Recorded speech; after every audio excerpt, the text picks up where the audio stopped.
گندم کی سنہری بالیوں سے سنہری رنگت والی لڑکی آج پھر منجو کے خواب میں آ ٹپکی، اور آج پھر وہ پریشان صورت، آنکھوں میں آدھی نیند بھرے، اٹھ کے اپنے خواب کو سوچنے بیٹھ گیا۔ عجیب ہی معاملہ درپیش تھا اسے۔ کتنے دنوں سے وہ خود کو ایک بیوہ کے سحر سے نکالنے میں ناکام ہو رہا تھا۔ بارہا سر کو جھٹکتا، خیال تبدیل کرنے کی بھی بھرپور صحیح کرتا، مگر بے سود۔ زینب پھر سے کوئی روزن کھلا پا کر ذہن کے دریچوں میں گھس جاتی، خیالات کے بالا خانوں میں آنچل لہراتی۔ منجو کی دھڑکنیں اتھل پتھل کرتی رہتی۔ اب تو دماغ کے ساتھ دل کی ریاست پر بھی زینب نے زبردستی اپنی راجدھانی جما لی تھی، گویا منجو کے دل و دماغ کی وہی اکلوتی وارث ہو۔ منجو خود کو سمجھاتا، کوستا اور ملامت کرتا کہ اب تو قبر کی طرف رخ کیے بیٹھے ہو۔ جب وقت تھا تب تو چراغوں میں تیل نہ تھا، تو اب کیا سوجی تجھے عشق لڑانے کی؟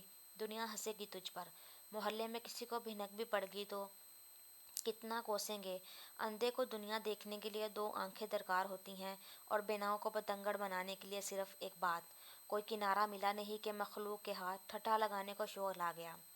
منجو کی اپنے دل و دماغ سے یہ لڑائی پچھلے ایک ہفتے سے جاری تھی۔ دن بھر خود سے لڑتا، اپنی کیفیات پر قابو پاتا، اپنی بے مہار سوچوں کے دھارے میں بہتا رہتا، مگر شام پڑتے ہی خود پہ لگائے گئے سارے پہرے توڑ کر اس کے قدم زینب کے کوچے کی اور اڑ جاتے۔ کوئی پہر وہ زینب کی صرف ایک جھلک دیکھنے کو یہاں وہاں ٹہلتا حیلوں بہانوں سے گزار دیتا۔ ایسا ہرگز نہ تھا کہ کمزور وجود اور درمیانے قد کا مالک بوڑھا منجو کوئی رنگین مزاج شخص رہا تھا۔ جوانی کے دور قیامت میں بھی اس کی طبیعت میں رومانیت مفقود تھی، بلکہ اس نے تو اپنے شباب میں بھی ایسی کوئی کہانی نہ چھوڑی تھی جو منجو کی نام زبان زد عام لانے کا باعث بنتی۔ وہ تو اس قدر سادہ اور کمگو طبیعت کا مالک تھا کہ اپنا حق اور حصہ طلب کرنے سے پہلے بھی 100 بار سوچا کرتا۔ پیدا ہوا تو باپ نے بڑے چاؤ سے اس کا نام منظور احمد رکھا، مگر ماں پیدائشی توتلی تھی، سو ان کی زبان منظور سے آشنا نہ ہو سکی۔ منظور پہلے اپنی ماں اور پھر رفتہ رفتہ سب کے لیے منجور بن گیا، اور کچھ سالوں بعد منجور بھی مختصر ہو کے منجو بچ گیا۔ گھر کی پہلی اور اکلوتی نورینہ اولاد ہونے کے ساتھ منجو کے حصے میں والدین کی طرف سے بے پناہ محبت اور اپنائیت آئی۔ منجو کے بعد 2 سال کے وقفوں سے 3 بیٹیاں ہوئیں۔ ابھی 10واں درجہ بھی پاس نہ کیا تھا، ماں باپ اپنی تینوں بیٹیوں کا بوجھ اور ذمہ داری منجو کی کمزور کندھوں پر ڈال کے ملک عدم کے راہی ہو گئیں۔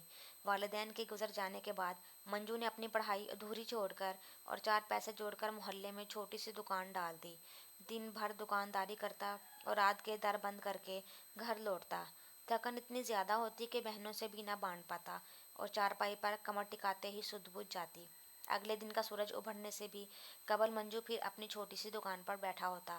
زندگی یوں ہی گھن چکر بنی رہی، اور جانے کتنے سال دبے پاؤں بیچ میں سے کھسک گئے۔ گھر میں پیچھے بیٹھی 3 جوان اور کنواری بہنوں کا پاس تھا یا آخری درجوں کو پہنچی ہوئی منجو کی شرافت کے اپنی گلی سے گزرتے ہوئے بھی نگاہیں زمین پہ رکھ کے چلتا، کجا کے کسی مٹیار سے عشق لڑاتا۔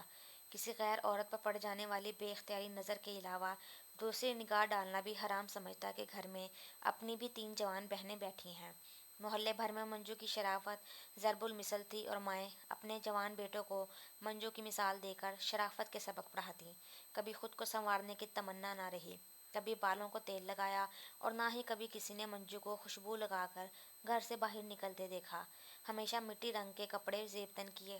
ایک بار عید شوال پر بہنیں منجو کے لیے کڑکڑاتے ہوئے سفید تھان سے جوڑا کٹوا کے لائیں، تو منجو نے پہننے سے انکار کر دیا اور بولا، من میلا ہو تو تن پہ اجلے کپڑے ڈالنے سے بھلا کیا حاصل۔ دکان چھوٹی سی تھی، آمدن کم تھی اور مہنگائی زیادہ۔ فرنیچر اور سونے کے بھاؤ آسمان سے باتیں کرتے تھے۔ وقت گزرتا چلا گیا، اور بڑی 2 بہنوں کے جہیز جوڑتے جوڑتے منجو کے اپنے سر میں چاندی کے تاج جھانکنے لگ گئیں۔ تینوں بہنیں منجو سے بارہا اپنی شادی کے لیے اصرار کرتی، مگر منجو نے جیسے قسم کھا رکھی تھی جب تک تینوں ہمشیرگان کے ہاتھ پیلے نہیں ہوتے وہ اپنے سر پر صحرا نہیں سجائے گا۔ 2 بہنوں کے فرض سے سرخرو ہوئی تو تیسری بہن کی بارات اٹھنے تک منجو اپنی عمر کے اس حصے میں آ پہنچا کہ اسے اپنی شادی کا سوچ کر ہی ہنسی آ جاتی۔ اس نے اپنے اکلاپے سے یارانہ باندھ لیا تھا، عجیب ہی کوئی سادگی اور خلوت پسندی بھری تھی اسی میں۔ 2 وقت کی روٹی ہوٹل سے کھا لیتا، مگر کسی پر بوجھ بننا منجو کو ہرگز گوارا نہ تھا۔ اہل محلہ میں کوئی بڑے بزرگوں نے